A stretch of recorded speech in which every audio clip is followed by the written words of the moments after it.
I knew Samejima Mamimi. She broke me. I became her.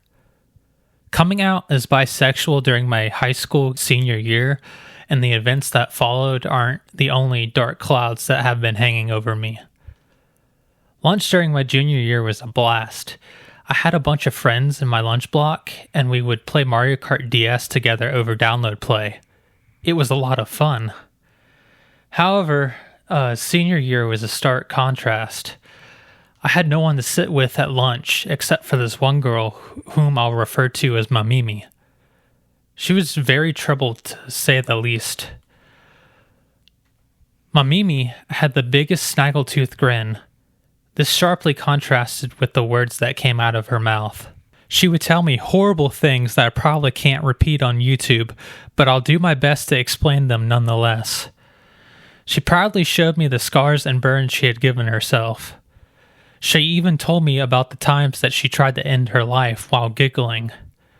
She had been admitted to the psych ward on numerous occasions, and once told me about how she meticulously crafted a plan to end it, despite being under constant supervision. The whole time she was smiling as if it was completely normal. There were no hysterical tears, no outward displays of sadness. It didn't make any sense to me. I can try to wrap my head around her, but I don't think I'll ever truly understand her. What I do know is that she came from a deeply troubled family. Her mother struggled with many of the same issues and had also attempted to end her life. Her father was abusive and would beat the pit bulls they owned. Her brother was a drug dealer who frequently stole her phone for his own purposes. One day, she told me about a time she was forced to clean her brother's room. Afterwards, she asked me why his socks were crusty. I was horrified and disgusted by the question, but I explained it anyway. Her reaction to my explanation wasn't disgust. It was curiosity. Maybe she knew the things happening around her were messed up, but they had become normal for her. Maybe that's why she tried to hide everything with a smile. In the end, it's hard to say though. There were people trying to help her, but I don't know what good it was doing. She had therapists, social workers, and counselors who would explain why self-harm was bad, but the only thing she seemed to take away from those conversations was, oh, it'll leave my skin open to infection, not maybe I should treat myself better. She also got in trouble with the law after keeping a lost Apple Watch, seemingly unaware that it could be tracked. Needless to say, she got caught and ended up having to go to court over it. In addition to being a kleptomaniac, she would frequently sneak away from home and walk along rural roads late at night. This was especially dangerous because of the blind curves. In a way, though, I understood it. Sometimes I find myself lying awake at night, feeling suffocated and wishing I could get out of the house. The difference is that I don't wander down dark roads with cars flying around blind corners. On Valentine's Day, I bought her some candy. It was meant to be a friendly gesture, but while awkwardly digging through my disorganized backpack, I accidentally got down on one knee. She immediately called me out on it, and I was mortified. Looking back, though, I would be lying if I said that I didn't have feelings for her. I just didn't want to admit it at the time. One of the last things she ever told me was, my father said I should just drop out of school and get pregnant. That statement tore me to pieces. Like, what the hell? What kind of father says that to his daughter? The even sadder part is that I don't even know what happened to her after that. This is when the pandemic had begun taking over the world. I remember exactly where I was when it was announced that school would be closed for what we thought was just going to be 2 weeks. I was battling it out with my friendly rival on the ski slope when we got the news. I messaged Mamimi and asked her what she thought of the situation. I never heard back. In fact, I never heard from her again. Those 2 weeks turned into the rest of the school year, and I never saw her again. I hope she's doing okay. 6 years later, it still hurts that I never got any closure. I never got to say goodbye, and I don't even know if she's still here on this earth. Believe it or not, she's not the only Mamimi that was in my life. During 11th grade, I knew a girl with severe depression, BPD, and body dysmorphia. We met when she came up to me one day when I was wearing a Red Hot Chili Peppers t-shirt, and she told me she liked the band. We ended up eating lunch together and hanging out throughout the year. She would get really upset about not being pretty, which bothered me because I found her physically attractive.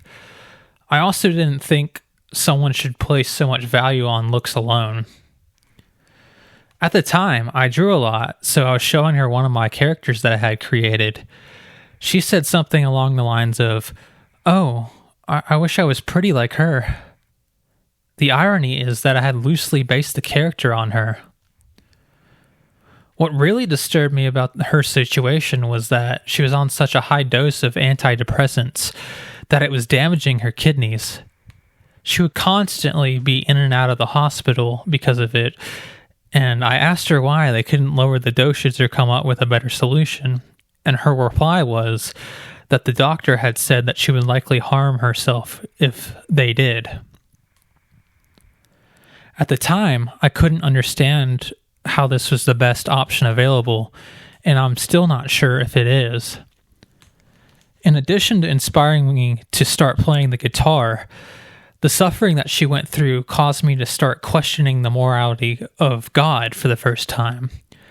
That's how much of an impact she had on me. I also knew another Mamimi during 9th and 10th grade. She was a neurodivergent girl who was really into furries and was an incredibly talented artist. While she was gifted at art, she struggled with pretty much everything else.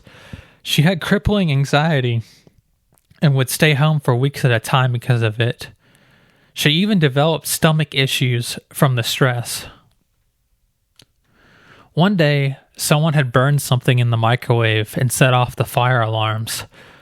While we were waiting outside of the building to be cleared, I ended up standing next to her and her girlfriend. She told us that she wanted the building to burn down. I could tell she was serious by the look in her eyes. She really hated being there.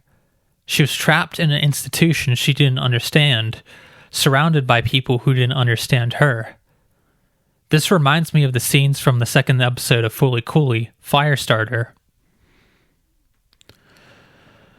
Samejima Mamimi is a troubled 17-year-old girl who wanders around aimlessly while smoking cigarettes. In this particular episode, it is ambiguous whether or not she is committing arson by setting fires around town.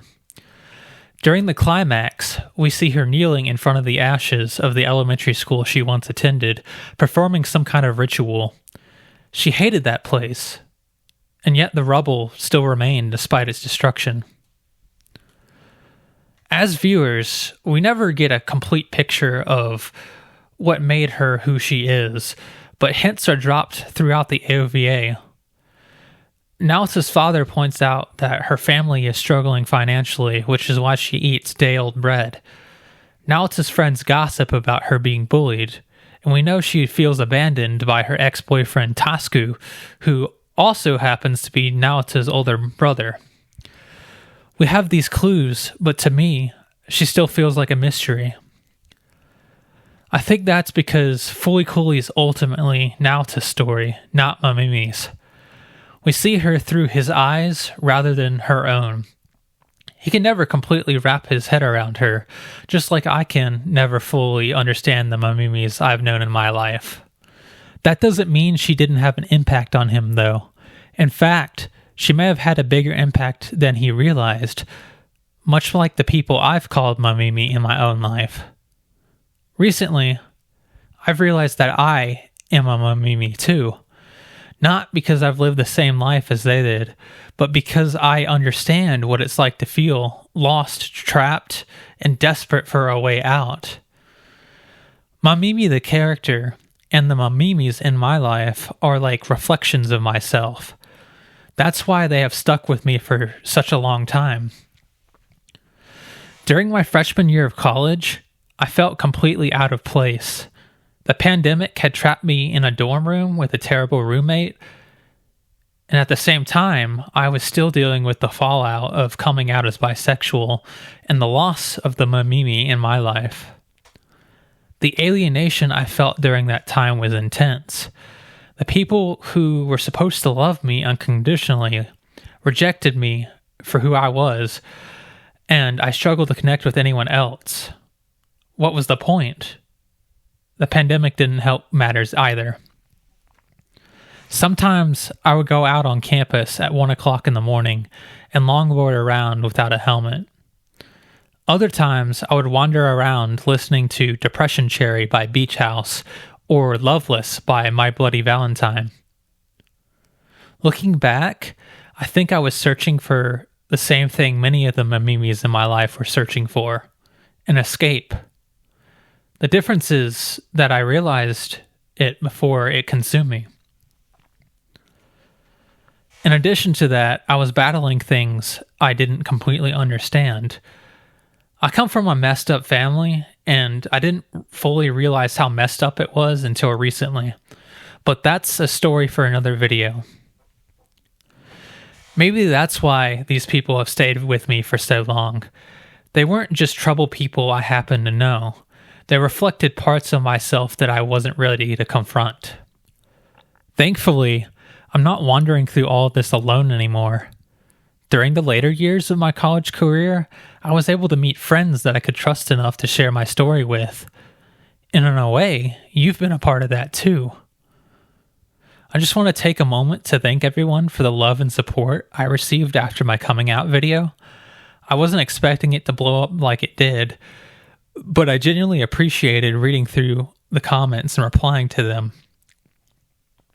With that, it's been Sparky Coburn, the Static Rabbit, on Sparky Speaks. Maybe one day my skis will carve a path to heaven, but I've got a long lift line ahead of me.